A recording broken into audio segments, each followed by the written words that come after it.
Hello friends, स्वागत है आपका ऑनलाइन स्टडी आरएस में। आज से हम अपनी क्लास 7 की हिंदी स्टार्ट कर रहे हैं। जो हम बुक पढ़ना शुरू कर रहे हैं वह है बसंत। बसंत बुक में आपको गद्य और काव्य दोनों ही विधाएं मिलेंगी। बसंत गद्य में कहानी, संस्मरण, एकांकी रहेंगे। आज हम सबसे पहले पढ़ेंगे कविता। यह काव्य की एक विधा है। विधा यानी कि एक तरीका है। हिंदी को दो भागों में बांटा गया है, काव्य और गद्य भाग में।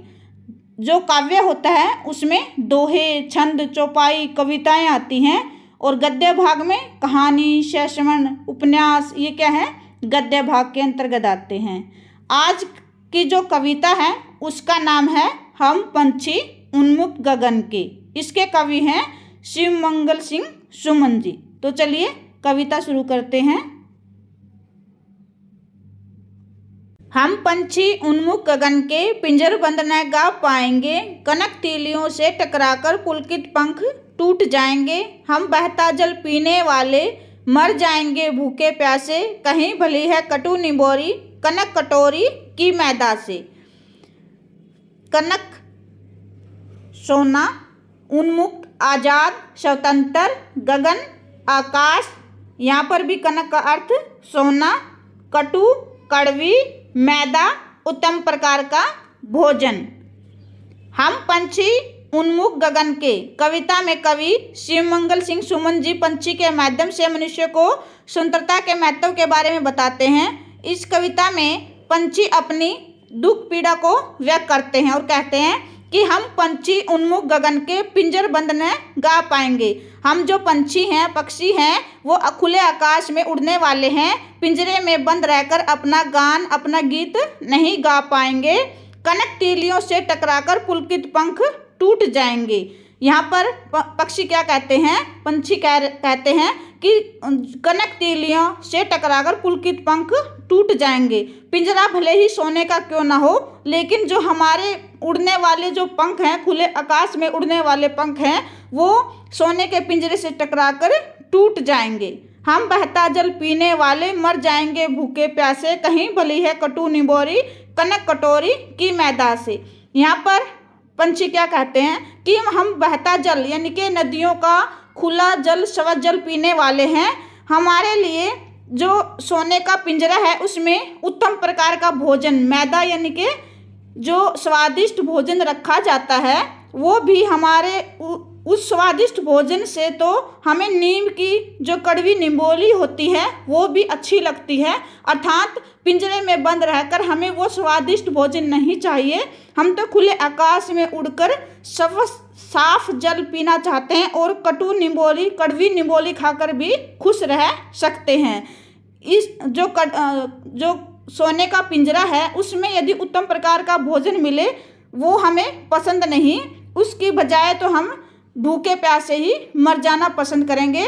हम पिंजरे में बंद रहना पसंद नहीं करेंगे, हम खुले आकाश में उड़ना पसंद करेंगे। नेक्स्ट है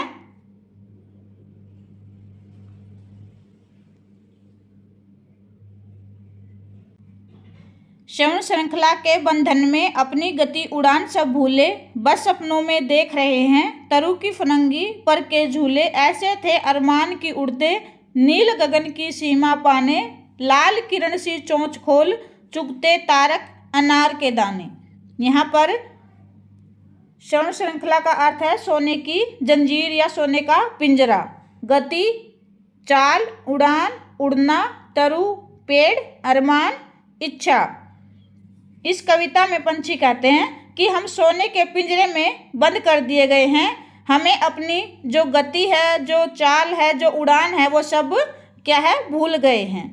हम जो सोने के पिंजरे में बंद कर दिए गए हैं तो हमारी जो उड़ने की जो इच्छाएं हैं, जो गति है, जो चाल है, वो क्या है, हम धीरे धीरे भूल गए हैं। बस सपनों में देख रहे हैं तरु की फनंगी पर के झूले। हम केवल कल्पना में ही ऐसा महसूस करते हैं कि पेड़ों की ऊंची ऊंची जो टहनी है उन पर झूल रहे हैं, अर्थात पेड़ों की ऊंचाइयों पर उड़ रहे हैं। जितनी ऊंचाई पर पेड़ है उनकी टहनियों को छूते हुए उड़ रहे हैं। ऐसे थे अरमान की उड़ते, नील गगन की सीमा पाने। हमारे ऐसे अरमान थे, हमारी ऐसी इच्छा थी कि हम नीले आकाश की सीमा को नाप लेते, इतनी ऊंचाई पर उड़ते कि जो नीला आकाश है उसकी सीमा अर्थात उसकी दूरी को भी नाप लेते। लाल किरण सी चोंच खोल चुगते तारक अनार के दाने।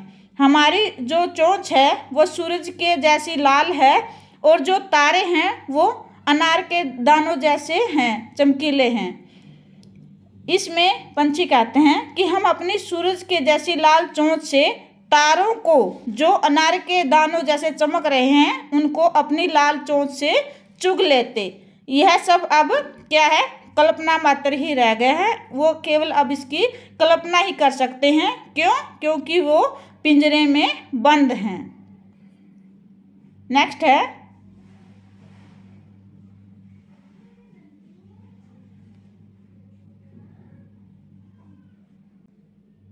होती सीमाहीन क्षितिज से इन पंखों की होड़ा होड़ी, या तो क्षितिज मिलन बन जाता या तंती सांसों की डोरी। नीड न दो चाहे टहनी का आश्रय छिन भिन कर डालो, लेकिन पंख दिए हैं तो आकुल उड़ान में विघन न डालो। सीमाहीन जिसकी कोई सीमा न हो, क्षितिज वह स्थान जहाँ बहुत दूरी तक देखने पर धरती और आकाश एक बिंदु पर मिलता हुआ दिखाई दे। होड़ा होड़ी मुकाबला,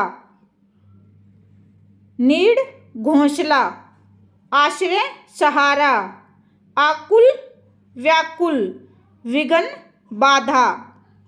यहाँ पर पंछी कहते हैं कि यदि हम आज़ाद होते तो सीमाहीन जिसकी कोई सीमा न हो, खुले आकाश में जिसकी कोई सीमा नहीं है उसमें उड़ते और क्षितिज से इन पंखों की होड़ा होती। यहाँ पर क्या है, वह स्थान जहाँ बहुत दूर तक देखने पर एक जगह ऐसी होती है, ऐसा दिखाई देता है, एक बिंदु वह दिखाई देता है जहाँ पर धरती और आकाश मिल रहा हो, वो उसको क्या कहते हैं, क्षितिज कहते हैं। हम इतनी ऊंचाई पर इतनी दूर उड़ते कि हम क्षितिज तक पहुंच जाते। हम पक्षी ऐसा होड़ा होड़ी यानी कि मुकाबला करते कि क्षितिज तक पहुंच जाते। या तो क्षितिज मिलन बन जाता या तो हम उस बिंदु तक, वह बिंदु कौन सा, जहां धरती और आकाश मिलता हुआ दिखाई दे, उस तक पहुंच जाते। या तंती सांसों की डोरी, या हमारी सांसें ही रुक जाती। नीड न दो चाहे टहनी का आश्रय छिन भिन कर डालो। हमें चाहे जो टहनी है, पेड़ है, उस पर घोंसला ना बनाने दो, या हमारा जो आश्रय है, जो हमारा घोंसला है, उसको छिन भिन यानी कि नष्ट कर डालो। लेकिन पंख दिए हैं तो आकुल बेचैन व्याकुल उड़ान में विघन न डालो। यदि भगवान ने हमें पंख दिए हैं तो तो हमें उड़ने दो, हमारी आज़ादी में विघन बाधा मत डालो।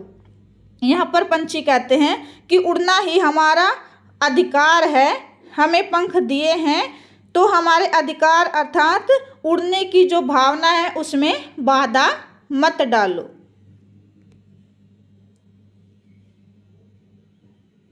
आशा करते हैं आज का ये वीडियो आपको अच्छा लगा होगा। अच्छा लगा हो तो लाइक शेयर सब्सक्राइब करें। धन्यवाद।